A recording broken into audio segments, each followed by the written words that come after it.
सभी विद्यार्थियों को नमस्कार। विद्यार्थी, आज अपन देख रहे हैं DLED द्वितीय वर्ष विषय बच्चे और सीखने के अंतर्गत कल अपन ने बुद्धि के बारे में जानकारी की थी। बुद्धि के अर्थ के बारे में देखा था, उसकी परिभाषाएं देखी थी, अवधारणा देखी, उसका सारांश देखा और आज देख रहे हैं अपन बुद्धि के सिद्धांतों के बारे में। विद्यार्थियों, कल अपन ने बुद्धि के बारे में चर्चा की। पता चला कि बुद्धि को अंग्रेजी में इंटेलिजेंसी कहते हैं। इंटेलिजेंसी मुख्य रूप से दो भागों में विभाजित की गई है, एक सामान्य बुद्धि के रूप में और एक विशिष्ट बुद्धि के रूप में। आगे चलकर भी अपन जानकारी करेंगे सामान्य बुद्धि जो जनरल इंटेलिजेंसी के नाम से जानी जाती है और जो विशिष्ट बुद्धि जो कि स्पेशल इंटेलिजेंसी के नाम से जानी जाती है। इसमें किस प्रकार का संबंध होता है, इस संबंध के बारे में अपन विस्तार से जानेंगे इसी पाठ के माध्यम से। लेकिन वहाँ तक पहुँचे उससे पहले अपन जान रहे हैं बुद्धि के सिद्धांतों के बारे में।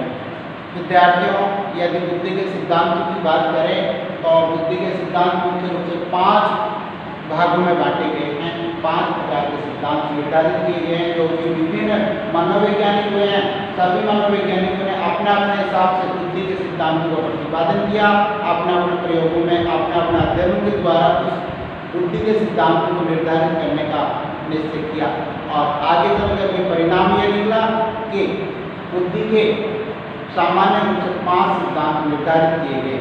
सबसे पहला सिद्धांत देखते हैं अपन एक तत्व सिद्धांत जो कि बीने द्वारा प्रतिपादित किया गया। आगे चल करके विक्टोरिया हेज़लिट ने इसका प्रतिपादन किया। अर्थात बीने के जो अध्ययन था उसको नकार दिया गया विक्टोरिया हेज़लिट के द्वारा। दूसरा जो सिद्धांत था वो था द्वितत्व सिद्धांत। इस द्वितत्व सिद्धांत का प्रतिपादन किया स्पीयरमैन ने और स्पीयरमैन जिसका जन्म हुआ था 1863 में और मृत्यु हुई 1945 में। इन्होंने बुद्धि का जो सिद्धांत दिया उस सिद्धांत का नाम रखा गया द्वितत्व सिद्धांत।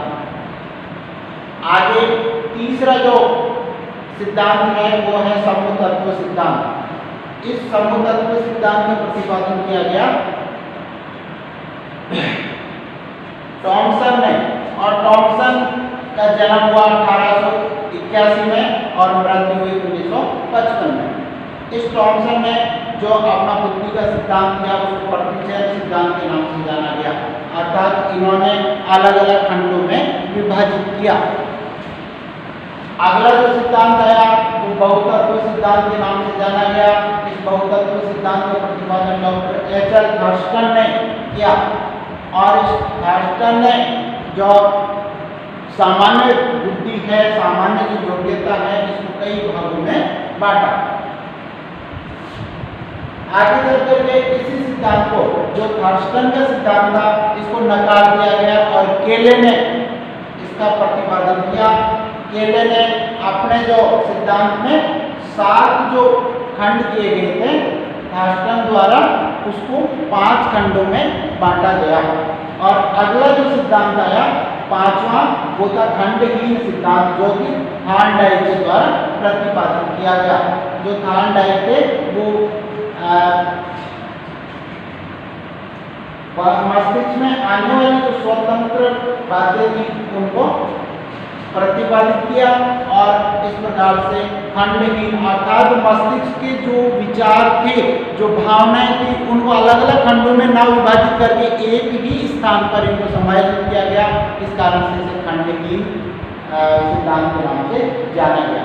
विद्यार्थियों, आज अपन चर्चा करते हैं इन सिद्धांतों के ऊपर अलग अलग विस्तार पूर्वक देखते हैं। सबसे पहले एक तत्व सिद्धांत के बारे में जिसके प्रतिपादक हैं बीने महोदय और बीने ने इसका जो प्रतिपादन किया वो सामान्य योग्यता के रूप में किया। अर्थात इन्होंने ये कहा कि बुद्धि एक अकेली शक्ति है जो सभी कार्यों को प्रभावित करती है। अर्थात जो कार्य करने की योग्यता है, क्षमता है, किस प्रकार से उसे व्यवस्थित करवाया जाएगा, इसी का नाम बुद्धि रखा गया, इंटेलिजेंसी कहा गया। आगे चलकर जब सामान्य योग्यता के बारे में बीने महोदय ने अपना सिद्धांत प्रतिपादित किया, इसे आगे चल करके जो विक्टोरिया हेजलिट है, इन्होंने इसे नकार दिया गया और नकार करके इन्होंने ये कहा कि बुद्धि एक अकेली शक्ति है जो सभी कार्यों को प्रभावित करती है, और बीने ने इसे सामान्य योग्यता के नाम से जाना था। लेकिन विक्टोरिया हेजलिट ने इसे आगे चल करके सामान्य योग्यता और का सिद्धांत बताया, जिसको विशिष्ट कुशलताओं द्वारा निर्धारित किया गया। अर्थात जो सामान्य योग्यता है वो एक विशिष्ट योग्यता के द्वारा निर्धारित की जाती है। विद्यार्थियों, आज यह सिद्धांत गलत सिद्ध कर दिया गया, अर्थात इसे नकार दिया गया। बीने महोदय का जो एक तत्व सिद्धांत था, इसका खंडन हो गया। अब देखते हैं द्वितीय सिद्धांत, द्वितत्व सिद्धांत, जो स्पेयरमैन के द्वारा प्रतिपादित किया गया। स्पेयरमैन ने इसका प्रतिपादन बहुत पहले कर दिया था, अर्थात जो बीने महोदय का एक तत्व सिद्धांत प्रतिपादित हुआ था, उससे पहले भी द्वितत्व सिद्धांत का प्रतिपादन हो चुका था, लेकिन स्पेयरमैन ने इसका खुलासा नहीं किया, इसे दबा करके रखा गया और 1904 में इस सिद्धांत को प्रतिपादित किया गया, ओपन किया गया, सबके सामने रखा गया, लेकिन मान्यता किसी ने नहीं दी। और जब 1904 में इस सिद्धांत को मान्यता मिली, तो इस सिद्धांत में मुख्य रूप से दो योग्यताएं निर्धारित की गई। पहली योग्यता सामान्य योग्यता, जो कि जनरल इंटेलिजेंसी के नाम से जानी गई, और दूसरी जो विशेष जो भाग था, जो योग्यता थी, उसको विशिष्ट योग्यता के नाम से, स्पेशल इंटेलिजेंसी के नाम से जाना गया। आगे चल करके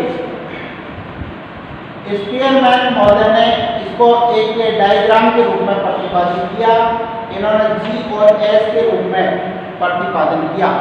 जो विशिष्ट योग्यता है वो जनरल योग्यता के, सामान्य योग्यता के आसपास घूमती है। जो स्पेशल, जो विशिष्ट योग्यता है, इसको इन्होंने दो भागों में विभाजित किया। एक बताया S1 और दूसरी S2। जो S1 और S2 जो मतलब स्पेशल जो योग्यता है, ये जनरल जो इंटेलिजेंस है, जो इसके इर्द गिर्द घूमती है। तो इस प्रकार से इन्होंने यह अपना मॉडल प्रतिपादित किया और इसके द्वारा निर्धारित किया, प्रतिपादित किया कि जो जनरल इंटेलिजेंस और जो स्पेशल इंटेलिजेंस है, दोनों धनात्मक रूप में होती है, और धनात्मक रूप में होती है तब ही बालक सर्वांगीण विकास कर पाता है, व्यक्ति आगे बढ़ पाता है, नई सोच ले पाता है। अब देखते हैं तीसरा सिद्धांत, समूह तत्व सिद्धांत। समूह तत्व सिद्धांत का प्रतिपादन टॉमसन महोदय ने किया, और टॉमसन महोदय का जो सिद्धांत है वो प्रतिचयन सिद्धांत के नाम से जाना जाता है। इसमें इन्होंने बुद्धि में अनेक तत्वों को मिक्स किया, दो भाग बनाए इन्होंने, सामान्य बुद्धि के दो भाग किए, ए और बी। जो इन्होंने प्रतिचयन के खंड किए वो ए में 8 रखे और बी में 11 रखे। इसके साथ में जो जनरल थे, जो सामान्य थे, वो 6 थे। इसका मतलब ये हुआ कि टॉमसन महोदय ने जो प्रतिचयन सिद्धांत प्रतिपादित किया, उस प्रतिचयन सिद्धांत में बौद्धिक योग्यता को दो भागों में बांट करके, एक सामान्य बुद्धि और दूसरा विशिष्ट बुद्धि, इस विशिष्ट बुद्धि के 2 भाग किए, उस भाग में 8 तत्व समाहित किए और दूसरे भाग में 11 तत्व समाहित किए। 8 और 11 में से 6 तत्व ऐसे थे जो कि दोनों में सामान्य थे, अर्थात कॉमन थे। तो इस कॉमन के आधार पर उन्होंने देखा इनमें 50% से जो ज्यादा थे, इसके आधार पे इनको धनात्मक सहसंबंध बनाने का मौका मिला। अर्थात जो विशिष्ट योग्यता और सामान्य योग्यता में सर्वाधिक जो सामान्य कॉमन जो तत्व थे उनका योगदान था आधे से ज्यादा। इस कारण से इनका धनात्मक सहसंबंध स्थापित हो गया।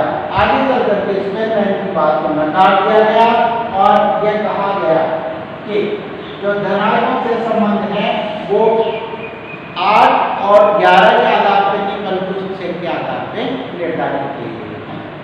अब देखते हैं चौथा सिद्धांत, बहुतत्व सिद्धांत। इस बहुतत्व सिद्धांत का प्रतिपादन एच.एल. थर्स्टन ने किया, जो कि थर्स्टन महोदय ने आगे चल करके इस सामान्य बुद्धि को कई भागों में विभाजित किया, जो कि प्राथमिक योग्यता के नाम से जानी गई। और प्राथमिक योग्यता का इन्होंने अनेक स्तरों पर, अनेक बालकों पर, अनेक विद्यालय महाविद्यालय के छात्रों पर परीक्षण किए। इस परीक्षण के आधार पर इन्होंने विश्लेषण निकाले और विश्लेषण निकालने के बाद में जो बहुतत्व थे इनको 7 खंडों में विभाजित कर दिया। 7 खंड बनाए इन्होंने। पहला मौखिक व्याख्या योग्यता अर्थात वी के नाम से वर्बल जो योग्यता पर थी वो वी से प्रतिपादित किया इन्होंने। दूसरा जो परिणाम निकाला वो शब्द प्रवाह योग्यता के आधार पर निकाला, जिसको W से प्रदर्शित किया। तीसरा वरीय या स्थानीय संबंध के आधार पर S से प्रतिपादित किया। चौथा था संख्यात्मक योग्यता जो N के रूप में चिन्हित किया। और 5वां था स्मृति जो मेमोरी M के रूप में प्रदर्शित हुई। छठा था तर्क रीजनिंग जो कि R के नाम से।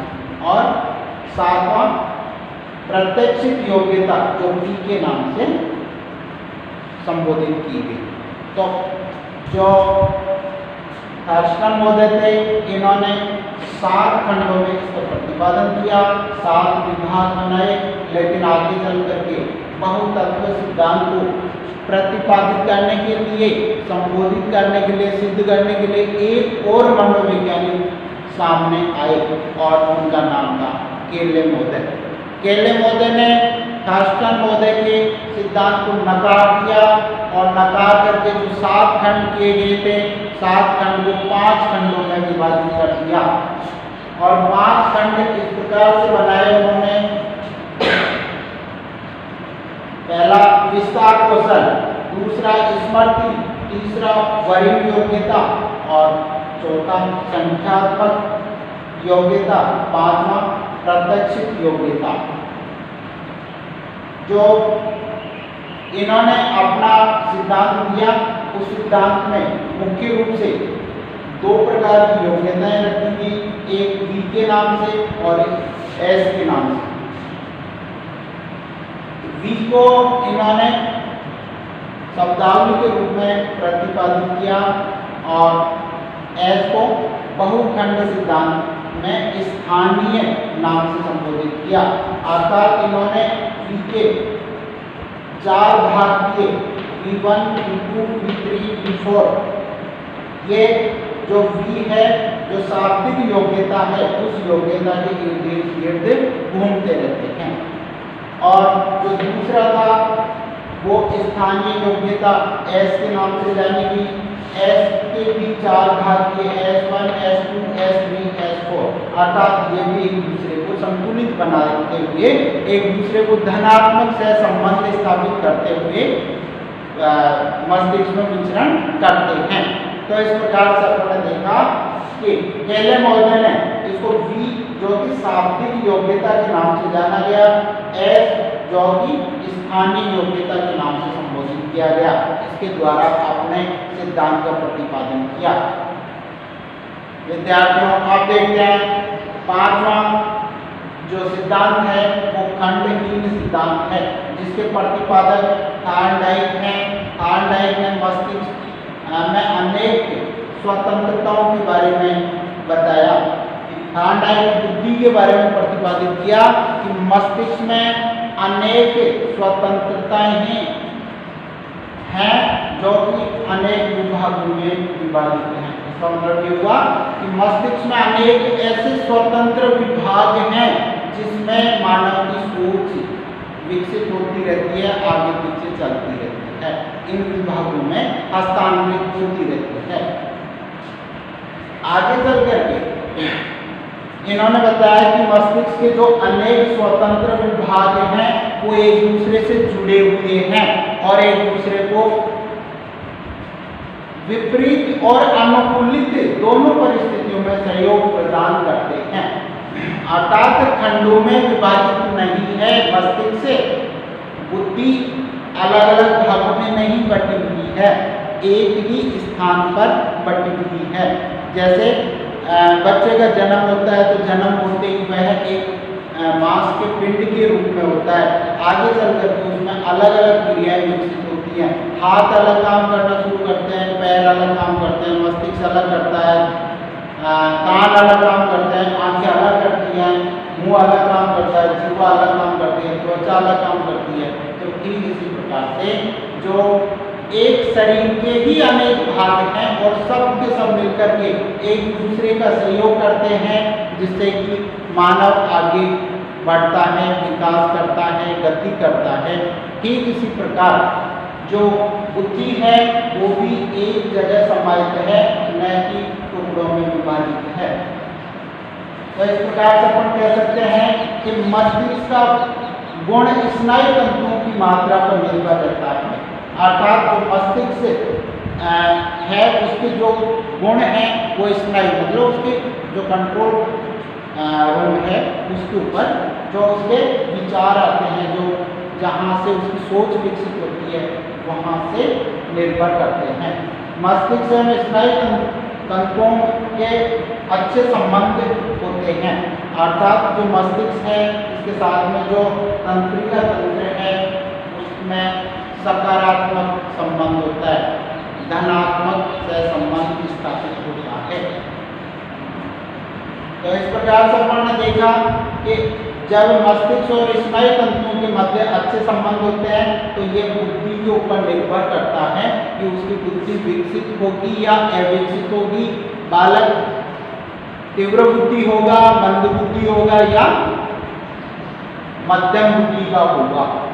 तो इस प्रकार से अपन देखते हैं कि व्यक्ति की जो मानसिक क्रियाओं का आधार है वो यही तत्व होते हैं जिसके आधार पर इनका विभाजन नहीं किया जाता।